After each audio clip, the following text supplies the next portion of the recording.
요한 1서 2장 15절에서 17절까지의 말씀입니다. 주일에 이어서 계속 묵상했던 건데 주일에 다 하지 못한 것들 다른 주제를 가지고 함께 나누려고 하고요. 우리 15절부터 17절까지 우리 한 목소리로 봉독하겠습니다. 이 세상이나 세상에 있는 것들을 사랑하지 말라. 누구든지 세상을 사랑하면 아버지의 사랑이 그 안에 있지 아니하니. 제가 넘길게요. 이는 세상에 있는 모든 것이 육신의 정욕과 안목의 정욕과 이생의 자랑이니 다 아버지께로부터 온 것이 아니요 세상으로부터 온 것이라. 이 세상도 그 정욕도 지나가되 오직 하나님의 뜻을 행하는 자는 영원히 거하느니라.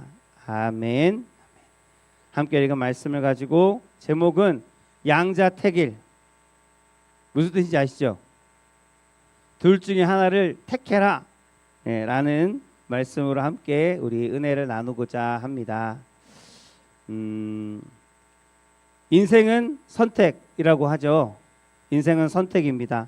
우리는 하루에도 수십 번씩 때로는 수백 번씩 선택을 하면서 살아갑니다. 그리고 어떤 선택을 하느냐에 따라서 우리의 오늘이 그리고 내일이 앞으로의 미래가 결정이 되어집니다.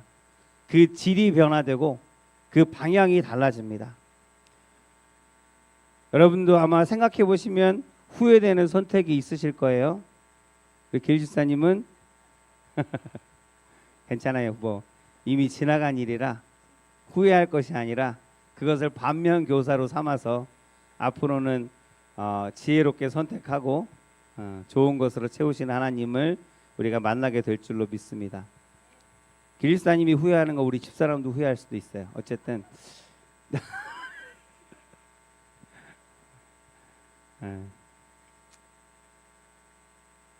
오늘도 아까 마트에 가서 건전지가 없어서 건전지 사러 갔거든요. 다이소에 건전지를 사러 간 거예요. 건전지만 사러 가는데 거기 먹는 것도 팔더라고요. 근데 먹는 거에 라면도 있는 거예요. 그래서 라면 배고픈데 점심 전이어서 그럼 라면으로 그냥 점심 먹어야겠다. 그리고 보니까 라면이 싼 거 같아. 그래서 5개 묶음해서 3,000원이라서 샀어요. 그리고 오다가 우유를 하나 더 사야 될 것 같아서 거기 어디지? 노브랜드를 들어가서 우유를 하나 사고 라면 코너를 지나가는데 똑같은 라면이 2,300원이야. 그래갖고 가서 바꿀 수도 없고 그렇게 선택을 우리가 하다 보면 급하게 선택을 하다 보면 그렇게 잘못 선택하고 살짝 후회할 수도 있긴 하지만 저 신학교 갔을 때도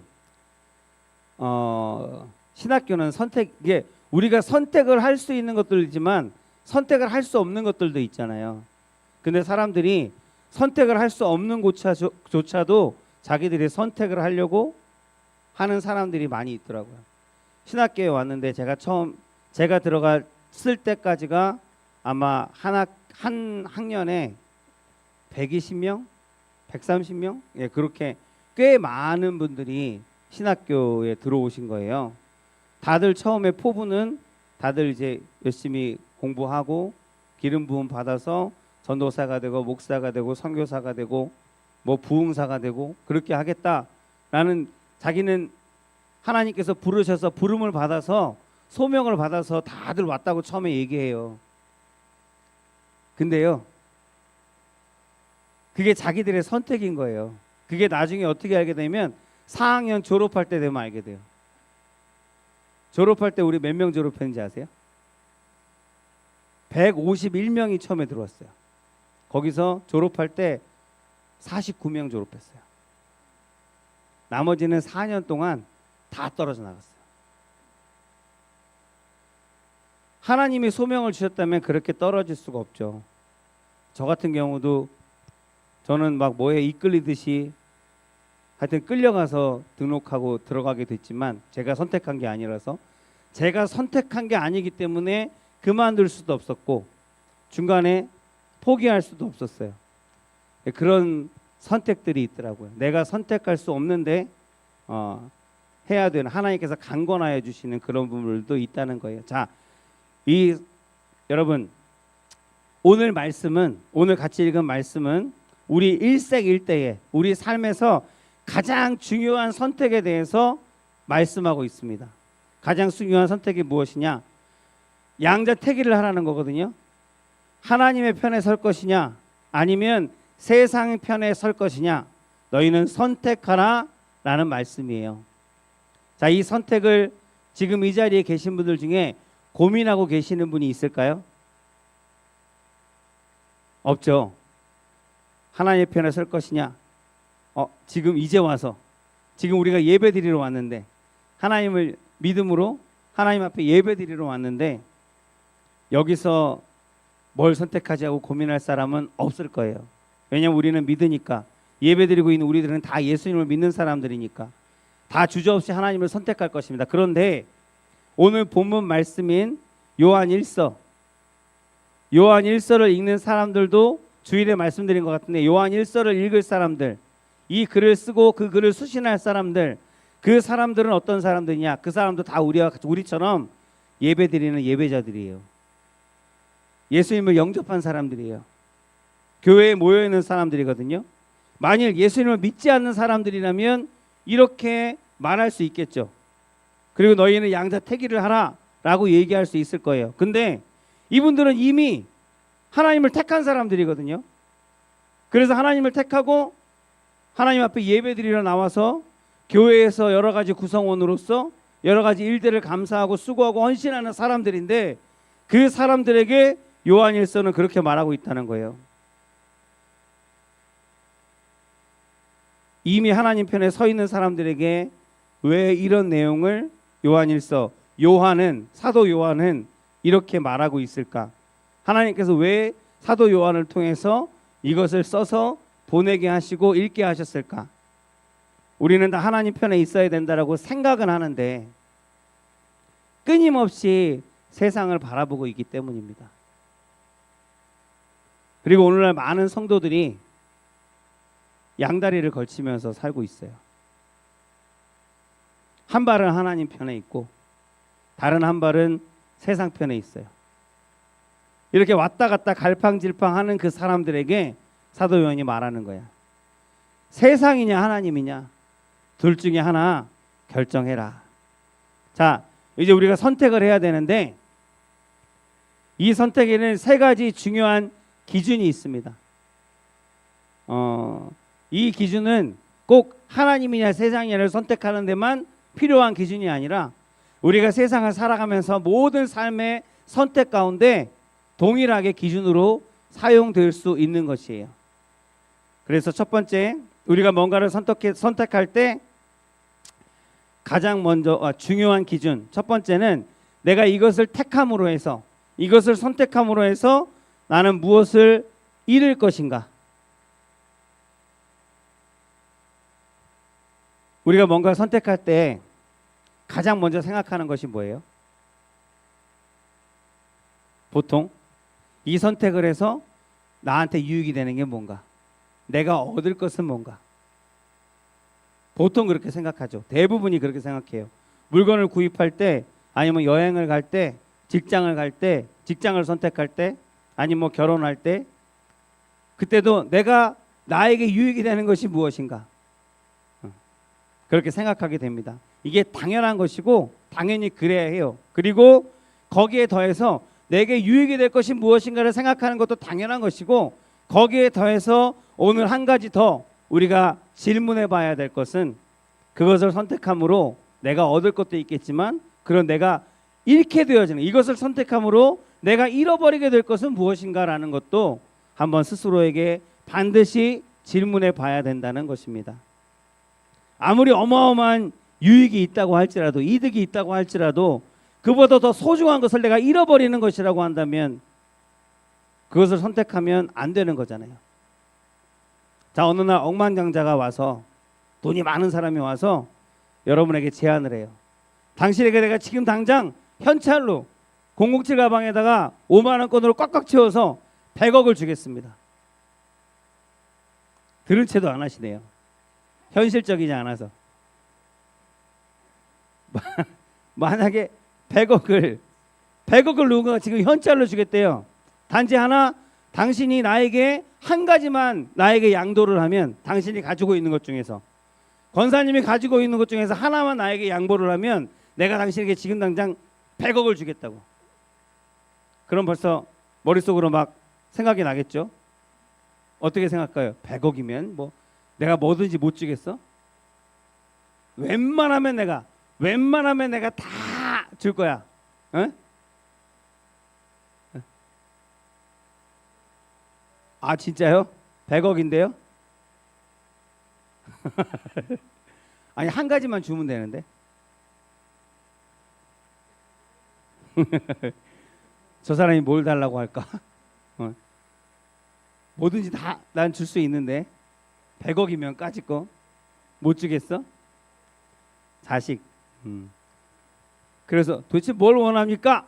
그랬더니 나는 내가 우리 아버지가 심장이 안 좋아서 심장 이식 수술을 해야 되는데 당신의 심장이 필요합니다. 그러면 한국 사람은 꼭 뭘 생각하냐면 이 한 몸 희생해서 내가 죽어서 내 자식들이, 내 아내가 배부르게 떵떵거리면서 잘 살 수 있다고 하면 까짓거 100억인데, 근데 그 가족들 생각하지 말고 자식들 생각하지 말고 나만 생각하고 만약에 100억을 준다고 하는데 내 목숨을 달라는 거잖아요. 내 심장을 꺼내달라는 거잖아요. 그러면 거기에 대해서 오케이 할 사람이 누가 있겠냐고요. 나 죽으면 100억이 뭔 소용이 있어요. 성경에도 이렇게 있잖아요. 사람이 만일, 마태복음 16장에 이런 말 기억하시죠? 사람이 만일 온 천하를 얻고도 제 목숨을 잃어버리면 무엇이 유익하리요? 사람이 무엇을 주고 제 목숨과 바꾸겠느냐? 바로 이것이 지금 이 이야기가 제가 잠깐 예를 들어 얘기한 게 사도 요한이 지금 말씀하고 있는 거예요. 오늘 읽은 말씀 중에 첫 번째 절에 15절에 이 세상이나 세상에 있는 것들을 사랑하지 말아라. 누구든지 세상을 사랑하면 아버지의 사랑이 그 안에 있지 아니하다. 세상을 사랑하면 아버지의 사랑이, 한마디로 얘기해서 사랑이신 아버지가 너희와 함께하지 않는다. 그러니까 세상을 사랑하면, 너희가 세상을 택하면 하나님을 잃어버린다라고 지금 말씀하고 있는 거거든요. 누구나 세상에 많은 것들을 얻고 싶어 합니다. 뭐 넓은 아파트에서 살고 싶고, 좋은 차 타고 살고 싶고, 백화점에 갔는데 마음에 드는 옷이 있어요. 그래서 가격표를 딱 봤더니 하고 돌아 나오는 그런 삶이고 싶지 않아요. 그냥 가격 신경 안 쓰고 막 긁고 막 그런 삶이 얼마나 좋겠어요. 다 그런 삶을 바라는데 세상에서 성공하고 출세하고 부귀영화를 누리고 싶어요. 그런데 하나님이 말씀하시는 거예요. 너희가 세상을 택하면, 세상의 부귀영화를 택하면, 그 부귀영화를 쫓으면 세상에서 택하면 아버지의 사랑이 거기에 없다. 둘 다 가질 수는 없다는 거예요. 우리가 세상을 사랑하면 하나님을 잃게 될 거야. 반드시 잃게 될 거라고 성경은 말씀하고 가르치고 있다는 겁니다. 다 얻어도 하나님을 잃으면 여러분 모든 것을 잃은 것인 것을 꼭 기억하시기 바랍니다. 하나님 안에만 참된 기쁨이 있고 행복이 있고 평강이 있고 자유가 있습니다. 생명이 있고 구원이 있습니다. 세상은 줄 수 없는 영원한 것이 하나님께 있습니다. 우리가 그것을 알기 때문에 하나님 앞에 예배자로 사는 것인 줄로 믿습니다. 자, 그럼 이제 어떻게 해야 될까요? 세상을 택하지 말래요. 세상의 부귀영화를 쫓지 말래요. 그러면 우리가 가지고 있는 것들 다 팔아갖고 집도 정리하고 통장에 있는 것도 다 긁어 모아서 가난한 사람 찾아다니면서 다 나눠주고 우리는 깡통 차고 살면 되는 거예요?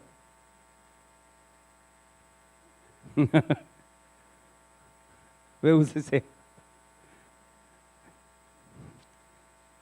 말씀을 잘 보시면 세상을 사랑하는 것이 잘못이지 세상 것을 소유할 수 없다라고 말씀하시는 것은 아니라는 것을 우리가 보게 됩니다. 디모데전서 6장 10절에 보면 돈을 사랑함이 일만 악의 뿌리가 되나니 이것을 탐내는 자들은 미혹을 받아 믿음에서 떠나 많은 근심으로써 자기를 찔렀도다. 이렇게 나옵니다. 돈을 사랑함이 일만 악, 수많은 악의 뿌리가 된다. 시작이 된다. 그러니까 탐심을 가지는 자들은 미혹을 받아서 믿음에서 떠나고 하나님에게서 떠나고 그리고 결국에는 많은 근심에 짓눌려서 사는 그런 불쌍한 인생이 된다라고 지금 가르쳐주고 있는 거거든요. 근데 여기서 돈이 나쁜 것, 돈 자체가 나쁜 것이라고 말하는 게 아니에요. 그게 아니라 돈을 사랑하는 것이 잘못이다라고 말씀하고 있습니다. 세상을 사랑하는 것이 죄라 하십니다. 왜 세상을 사랑하는 것이 죄일까요? 하나님께서 우리와 언약을 맺으셨거든요. 우리는 하나님과 언약을 맺은 관계예요. 아브라함의 언약을 기억하시죠? 하나님께서 우리의 왕이 되시겠다. 나는 너희의 왕이 될 것이고 나는 너희 하나님이 될 것이고 너희는 나의 백성이 될 것이다. 너희는 나의 자녀가 될 것이다. 그래서 우리는 하나님의 백성입니다. 언약으로 맺어졌어요. 그리스도께서 우리의 신랑이 되시고 우리는 그의 신부입니다. 그렇기 때문에 신랑과 신부의 관계를 한번 생각해 보세요. 한마디로 얘기해서 한눈 팔지 말라는 거예요.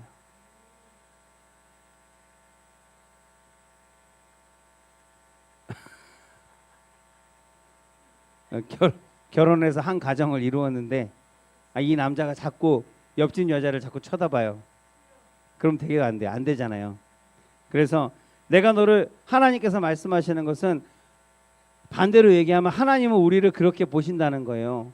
우리와 지금 언약을 맺었고 이 언약을 절대 깨지 않겠다고 지금 말씀하시는 것과 마찬가지예요.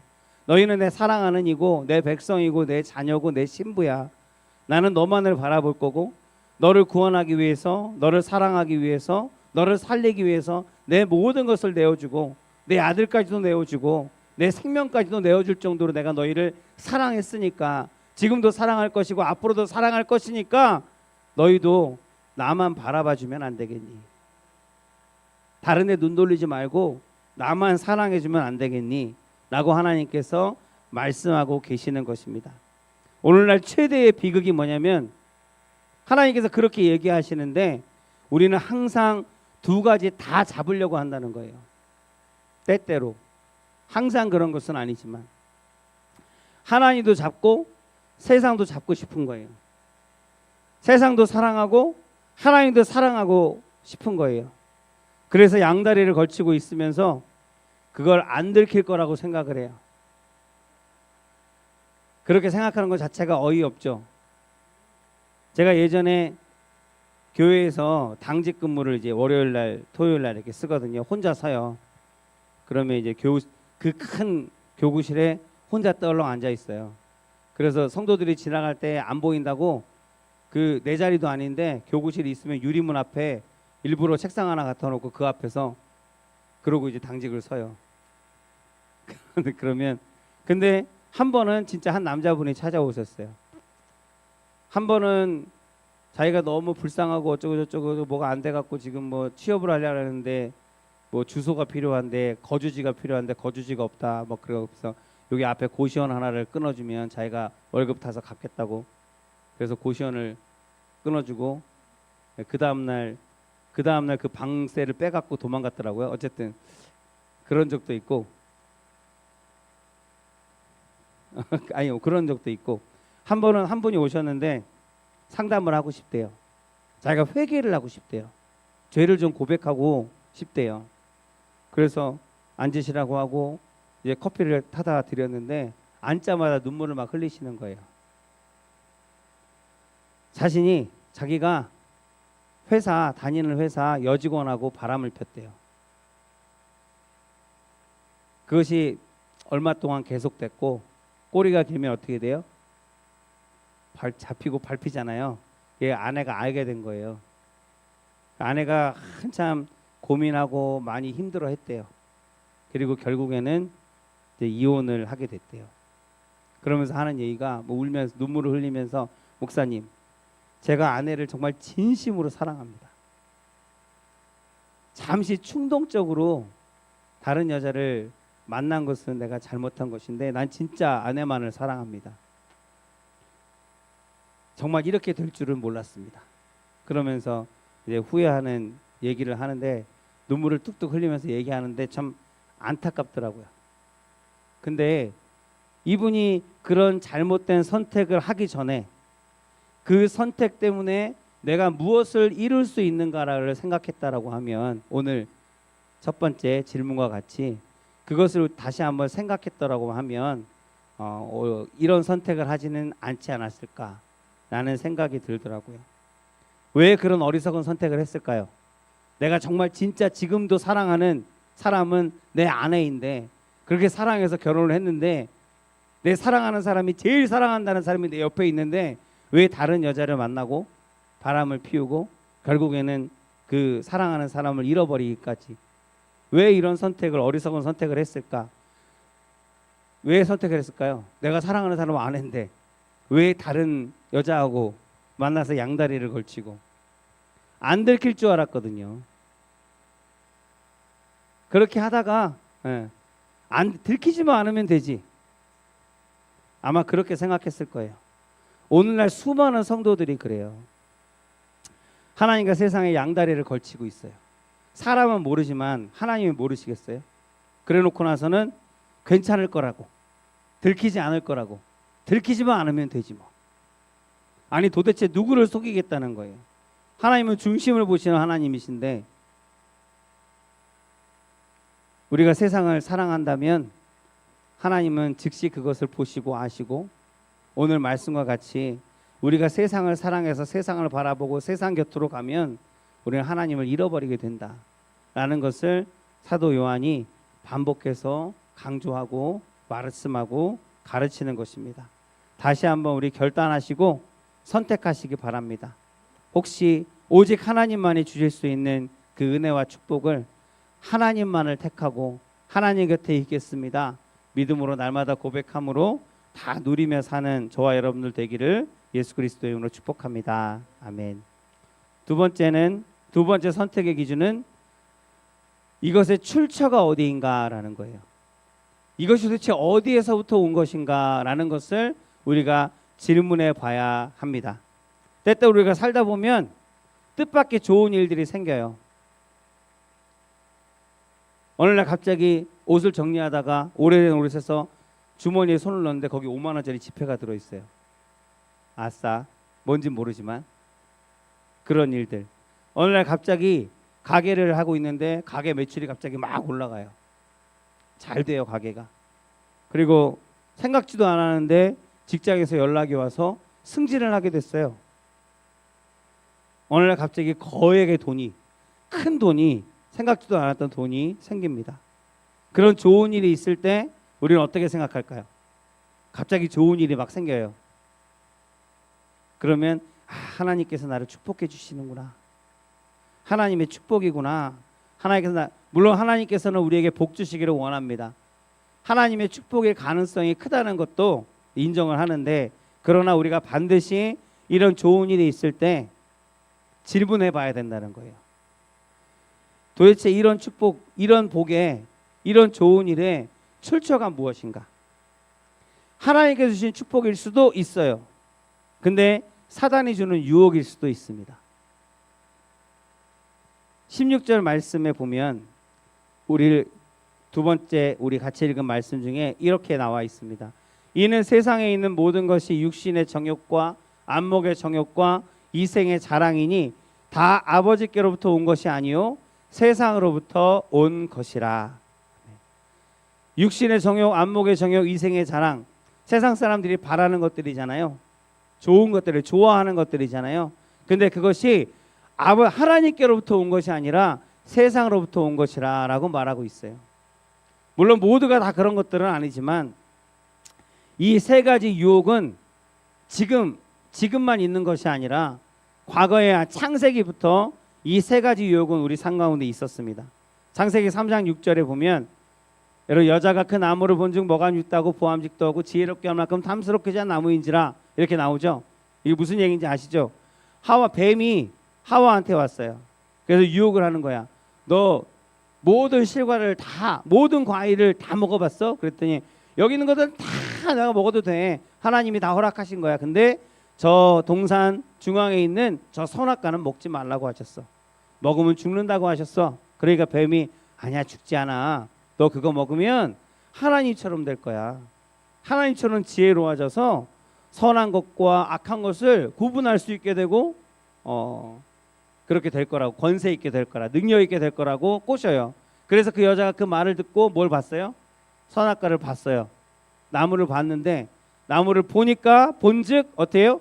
먹음직도 하고 보암직도 하고 지혜롭게 할 만큼 탐스럽게도 했더라 라고 나와 있어요. 먹음직도 하고 뭐예요? 육신의 정욕이에요. 보암직도 하고 안목의 정욕. 지혜롭게 할 만큼, 나를 지혜롭게 하고 나를 높여주고 나를 능력 있게 할 만큼 탐스러웠더라.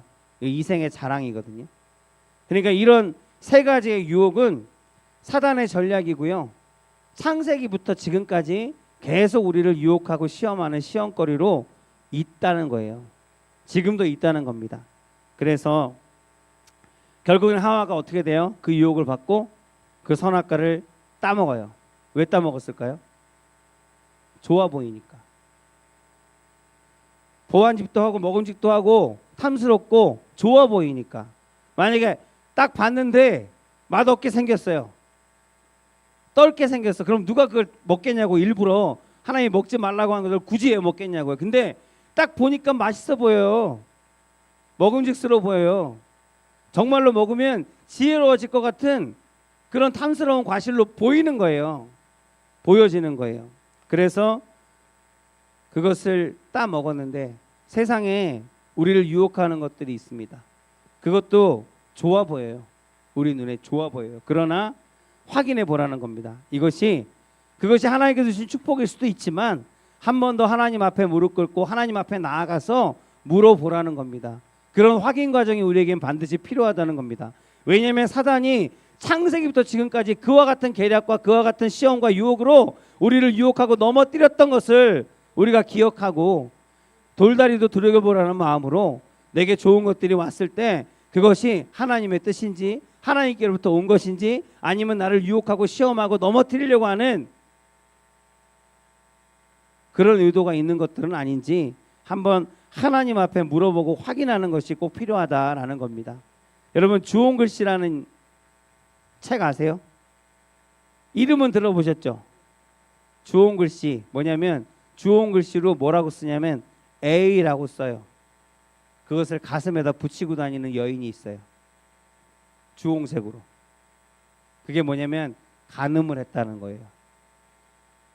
당시 이 써 있는 것은 그 마을에서 어떤 부락을 이루고 있는 그런 마을인데 그 마을에서 이 여인이 남편이 있어요. 남편이 있는데 남편이 멀리 떠나갔는지 아니면 헤어졌는지는 모르겠지만 남편이 없이 홀로 살아요. 결혼을 했어요. 동네 사람들이 다 알아요. 어릴 때부터 다 같이 알던 사람들이에요. 근데 이 혼자 사는 여인이 어느 날 갑자기 임신을 한 거예요. 아기를 낳은 거예요. 그러니까 당연히 누가 봐도 간음한 거잖아요. 그래서 그 여인을 사람들이 정죄하고 더럽다고 하고 그래서 사람들과 격리하기 위해서 그 여인한테 너 이 마을에서 살려면 아니면 나가. 만약에 살려면 너 여기 이거를 붙이고 다녀. 네가 죄인이라는 것. 네가 죄인이라고 붙이고 다녀. 드러내놓고 다녀. 부끄러운 것을 드러내놓고 반성하면서 살아. 그러면서 사람들이 여기다가 A라는 글씨를 붙여놓은 거예요. 주홍색으로. 그거를 붙이고 사니까 어떻겠어요? 온 동네의 사람들뿐만 아니라 아이들까지도 손가락질을 하고 사람들이 좀 못 받고 그렇게 살아가는 여인인데 여인의 이름까지 뭐 이렇게 얘기할 필요는 없겠지만 적어놨는데 헤스터 프린 그리고 근데 여기서 무슨 얘기냐면 그 내용에 이런 여인이 있고 아주 천대받고 손가락질 받는 한 여인이 있고 그리고 거기에 굉장히 존경받는 남자가 하나 있는데 그 남자가 딤스데일이라는 목사예요. 그래서 모든 마을 사람들이 엄청 존경하는 젊은 목사. 그 젊은 목사는 항상 사람들에게 존경을 받고 칭찬을 받는 목사가 있어요. 어느 날 외부에서 한 사람이 의사가 들어왔어요. 근데 그 목사가 갑자기 아팠어요. 여러 가지 일들로 뭐 과로를 했는지 아니면 병이 들었는지 아팠는데 아파하는 그 목사에게 한 사람이 어느 날 갑자기 찾아온 거예요. 찾아와서 나는 의사다. 그래서 당신을 내가 치료하고 싶다. 그래서 선의로 내가 아픈데 그 작은 마을에는 의사도 없는데 진료를 받고 치료를 받으려면 멀리까지 나가야 되는데 아주 훌륭한 의사가 바로 나의 주치의가 돼서 나를 치료해 주겠다고 하니까 얼마나 기뻐요. 그래서 반기고 환영하고 너무 잘 됐다. 하나님의 축복이다라고 생각했을지 모르겠어요. 근데 그 목사가 그 의사를 만나서 의사의 치료를 받으면서 점점점 쇠약해져요. 점점 병이 깊어져요. 안색이 안 좋아져요. 결국에는 죽게 되어지는데 그 의사가 죽인 것은 아니고 칼로 찔러서 죽인 것은 아니고 그 남자가 죄책감에 못 이겨서 결국은 시름시름 앓다가 죽어요. 그 갑자기 찾아온 그 의사가 바로 그 주홍글씨 그 여인의 전 남편이었어요. 전 남편인데 이런 소식을 듣고 분명히 임신을 했다는 건 간음을 했다는 거잖아요. 근데 도대체 그 아이의 아빠가 누구인지 복수심에 불타서 그걸 조사하러 온 거예요. 조사를 해봤더니 그 젊은 목사가 그 아이의 아빠인 거예요. 그래서 복수를 하려고 그 옆에서 계속 나중에는 치료하면서 계속 과거를 묻고 그리고 그 여인과 간음했던 것을 계속 정죄하고 너 같은 게 무슨 목사 뭐 하면서 그렇게 계속 그 죄를 들추이니까 이 목사가 결국에는 죄책감에 못 이겨서 죽어요. 뭐 이 오늘 말씀하고는 취지가 안 맞을지 모르겠지만 이 목사도 젊은 의사가 훌륭한 의사가 솜씨 좋은 의사가 내 병을 치료해 준다고 갑자기 찾아왔을 때는 너무나 좋은 일이니까 아 이거 하나님의 축복인가 보다라고 생각했을지 모른다는 거예요. 그러나 갑자기 전혀 모르는 사람이 안면이 없는 사람이 갑자기 어느 날 나를 치료해 준다고 무료로 나의 주치의가 돼서 나를 도와준다고 한 번쯤은 의심해보고 한 번쯤은 하나님 앞에 무릎 꿇고 물론 가늠한 죄인이긴 하지만 무릎 꿇고 하나님 앞에 확인했다면 아마 그것을 환영하지 않았을 거다라는 생각이 들어서 뭐 이런 이야기들이 생각이 나서 잠시 예를 들어서 말씀을 드렸어요. 결이 좀 다르기는 하지만 보암직도 하고 먹음직도 하고 지혜롭게 할 만큼 탐스러운 것들 혹시 이것이 나를 유혹하는 세상의 것들은 아닌지 하나님께 물어보는 지혜로운 저와 여러분들이 되시기를 바랍니다. 그래서 하나님으로부터 온 것이 아니라면 또 단호하게 거절할 수도 있는 그러한 용기와 믿음이 있는 저와 여러분이 되기를 주의 이름으로 축복합니다. 그리고 마지막으로 세 번째 선택할 때 우리가 기준으로 삼아야 할 것은 그 유통기한이 얼마나 되느냐는 거예요. 얼마나 유지돼가 될 것인가. 우리가 슈퍼마켓에 갔어요. 유통기한이 다 지나버린 식빵, 우유, 계란 이런 거 사실 분 있어요? 안 사겠죠. 유통기한을 보면 하루밖에 안 남았네. 저도 전에 식빵을 이렇게 큰데 싼 거예요. 식빵이 2,000원인데 한 50장 들은 것 같아. 그래서 우리 딸내미가 식빵을 잘 먹어서 잼도 있고 해서 식빵을 사갔어요. 근데 우리 딸내미가 딱 식빵을 보자마자 식빵이네. 유통기한 아빠 이거 내일까지잖아. 내일까지 이걸 어떻게 다 먹어? 그러는 거야. 이게 하루 이틀은 괜찮아. 그래서 했는데 그렇게 유통기한이 지나버린 것들은 그렇게 귀하지 않아요. 같은 값이면은 유통기한이 오래 남은 걸 사지 다 지나버린 걸 사는 사람은 없단 말입니다. 결국은 다 그런 걸 사면 결국은 다 먹지 못하고 다 버리고 쓰레기가 돼요. 우리가 선택할 때 이것도 반드시 확인해야 된다는 거예요. 17절 말씀에 보면 이 세상도 그 정욕도 다 지나갈 것이다. 오직 하나님의 뜻을 행하는 자만 영원히 거하느니라 라고 말씀합니다. 세상은 잘 먹고 잘 살기를 원합니다. 그리고 그들에게 있어서 그거는 당연한 거예요. 왜냐하면 이 세상이 전부라고 생각하니까요. 이 세상이 전부라고 믿으니까요. 이 세상이 끝나면 나도 끝나는 것이고 내가 죽으면 그 뒤에는 아무것도 없다라고 생각하니까요. 그러면 이 세상에 내가 사는 동안에 잘 사는 게 맞잖아요. 많이 가지는 게 맞잖아요. 많이 누리는 게 맞잖아요. 그들의 생각으로는 지극히 당연한 것이고, 그래서 사는 동안 더 많이 가지고 더 많이 즐기려고 합니다. 근데 우리 그리스도인들은 아니잖아요. 영원한 나라가 있다는 것을 우리는 믿잖아요. 성경의 말씀이 가르쳐 주신 것을 우리가 믿잖아요. 영원한 나라, 우리를 위해 예비된 천국, 처소가 있다고. 주님께서 그 처소를 예비하려고 하나님의 나라 승천하시는 것을 기록하셨고, 또 다른 보혜사를 통해서 이제는 우리는 구원의 길로 하나님께서 인도하시는 대로 하나님의 형상으로, 하나님의 백성으로 만들어가지는 그런 삶을 지금 우리는 살아가고 있는 거예요. 목적지가 분명해요. 목적이 이끄는 대로 살아가는 거예요. 한 발 한 발 세상 사람들과 같은 곳에서 살고 있지만 우리가 가려고 하는 목적지는 다, 우리가 바라보는, 우리가 소망하는 목적지는 다른 거예요. 그래서 우리는 영원한 것을 알고 있고, 예수님을 믿고 보니까 진리를 알게 되니까 돈, 명예, 권력 이런 것들이 너무 시시해 보여요. 맞아요? 왜 저런 것들 때문에 목숨을 걸고 저렇게 아둥바둥 살지? 아유, 다 지나갈 건데. 이렇게 생각이 되면 감사하고, 이렇게 생각하고 있다면 너무너무 감사한데, 그러나 이건 이제 이론일 뿐이고, 이론상으로는 그래야 되는데, 우리가 영원한 천국이 있음을 알고, 그 나라에서 영원히 살아갈 것을 알고, 이것은 우리가 여행하는 중이고, 우리는 지금 나그네의 길을 가는 중이고 지나갈 것인 것을 우리가 믿는다면 달라야 되는데, 실제로는 그렇지 않다라는 거예요. 믿지 않는 사람과 그리스도인들이 살아가는 모습을 보면 별 차이가 없어요. 교회를 욕하는 영상들 혹시 보신 적 있을 거예요. 유튜브 찾아보면 교회를 욕하는 영상들 몇 번 이렇게 올라오는데, 왜 그들이 교회를 욕하는지 아십니까? 교회 다닌다는 사람들이 자기하고 별 다를 게 없거든요. 그래서 실망하는 거예요. 기대가 크면 실망도 크다고. 하나님을 믿지는 않지만 믿지 않는 사람들은 항상 불안한 거 아십니까? 하나님을 믿지 않고 영원한 나라가 없다라고 하는 사람들은 자기 입에 그런 게 어디 있어, 죽으면 끝이지, 말은 그렇게 하면서도 내심 바라는 거예요. 두려운 거예요. 무서운 거예요.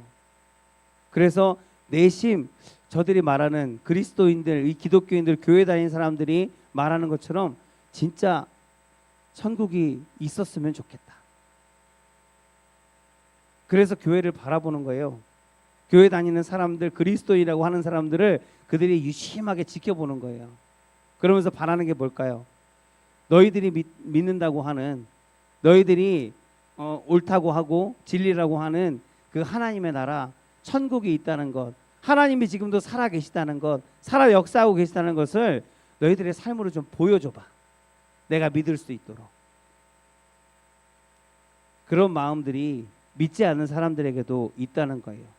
근데 그런 마음을 가지고, 그런 기대를 가지고 혹시 하면서 바라보고 있는데, 내가 사는 거나 그리스도인들이라고 하는 사람들이 사는 거나 교회 다니는 사람들이 하는 말이나 행동이 똑같으니까, 아니면 더 심하니까, 더 악하니까, 그런 것을 보면서 기대가 잠시라도 가졌던 기대가 깨뜨려지고, 그것이 오히려 배신감으로 나타나서 욕하게 되는 거예요.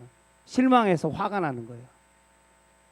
누가복음 20장에 보면 사두개인하고 서기관들이 논쟁하는 얘기가 나오거든요. 무엇으로 논쟁하냐면, 사두개인들은 뭐가 없다고 해요? 사두개인들은 부활이 없다고 믿어요. 부활은 없어. 부활은 없어. 근데 서기관들이나 바리새인들은 부활은 있어. 부활을 믿는 거거든요. 근데 둘이서 막 치고받고 막 싸웠어요. 두 팀이. 그러다가 도저히 해결이 안 나니까 예수님을 찾아온 거예요. 누가복음 20장에 그 얘기거든요. 그 얘기를 가지고, 부활에 대한 논쟁을 가지고 예수님을 찾아와요. 그래서 당신은 하나님의 아들이라고 주장하니까 여기에 대해서 얘기 좀 해보십시오. 부활이 있습니까, 없습니까? 그 예수님께서 그들의 얘기를 잠시 듣다가 뭐라고 해요? 결론은 부활은 있어. 그러니까 바리새인들 서기관들이 아싸 그래 봐 부활 있대잖아 이 자식들 막 하면서 신나갖고 그래 아주 잘 말씀해 주셨습니다. 확실하게 말씀해 주셔서 감사합니다. 그랬는데 그걸로 끝났으면 바리새인하고 서기관이 이긴 거잖아요. 행복하게 끝났을 건데 예수님께서 그 부활은 있어. 그러나 한마디 덧붙이는 게 뭐냐면 그러나 너희 서기관들은 마지막에 더 큰 형벌이 너에게 있을 거야. 왜 그럴까요? 아니 맞췄잖아요. 서기관들 바리새인들 부활이 있다라고 믿었잖아요. 부활은 있다라고 말씀하셨으니까 맞춘 사람들은 그래 잘 믿어라 하면 되고 그렇게 살아라 하면 되고 이 사두개인들을 오히려 혼내야 되냐. 부활은 있어. 너희들 왜 부활이 없다고 그래 하면 가르쳐주고 그래야 되는데 이 서기관들한테 얘기하시는 것이 그러나 부활은 있으나 너희는 부활을 믿는 너희는 나중에 더 큰 심판을 당할 것이다 라고 말씀하세요. 왜 그럴 거냐고요. 왜 그러냐면 서기관들이 자기가 이겼다고 좋아하는데 이렇게 말씀하시는 거예요. 여기 엄중한 심판을 받으래. 이게 서기관들에게 하시는 말씀이거든요. 왜 이 얘기를 하냐면 사두개인은 적어도 부활을 안 믿었잖아요. 다시 살아날 것을 안 믿었잖아요. 그러니까 이 땅에서의 삶에 충실했잖아요. 모르니까 안 믿었으니까 부활이 없다고 생각했으니까 그렇게 사는 것이 맞아요. 그냥 몰라서 그런 거니까 조금은 용서될 수도 있을지 몰라요. 그러나 이 서기관들하고 바리새인들은 부활이 있다라고 믿었잖아요. 그러면 부활해서 하나님의 나라 심판대 앞에 쓴다는 것을 이들은 믿는다고 했잖아요. 믿는다면서 그들의 삶이 믿는 자들의 삶이 아니었거든요. 부활을 없는 것처럼 살았던 사람들이거든요. 믿는다고 하면서 믿지 않는 사람들과 똑같이 살았기 때문에 나중에 너희가 더 큰 심판을 받을 거야. 너희가 안다고 하면서 아는 대로 하지 않고. 이것이 우리에게 하시는 말씀이 아닐지도 모르겠어요. 너희는 부활이 있다고 믿지. 예수 그리스도를 믿지. 그가 구원자, 구세주인 것을 믿지. 하나님의 나라, 그 영원한 나라가 있다는 걸 믿지. 너는 그 나라의 백성으로서 지금 살아가고 있는 거지. 근데 왜 너희의 태도가 그 모양이고 너희의 행동이 그 모양이고 너희의 말이 그 모양이냐고. 그렇게 우리에게 하시는 말씀은 아닐까라고 생각이 들었습니다. 자녀들아, 세상이 있고 하나님이 있는데 부디 세상 편에 서지 말고 하나님 편에 서라. 이것이 오늘 하나님의 말씀입니다. 자꾸 한눈을 파는 우리에게 하나님께서 말씀하십니다. 세상이야 하나님이야. 하나를 선택하라고. 내 전부를 내어주고 내가 너를 선택했다. 내 목숨을 걸고 너를 살렸어. 그러니 너도 마음을 다해서 내가 너를 사랑한 것처럼 나만 바라보고 나만 사랑해주면 안 되겠니? 이것이 오늘 같이 읽은 본문의 말씀에 나오는 하나님의 마음입니다. 마음을 다하고 힘을 다하고 목숨을 다해서 우리 하나님만을 사랑하고 하나님을 선택하는 저와 매일매일 그런 저와 우리 여러분이 되기를 예수 그리스도의 이름으로 축복합니다. 아멘. 할렐루야.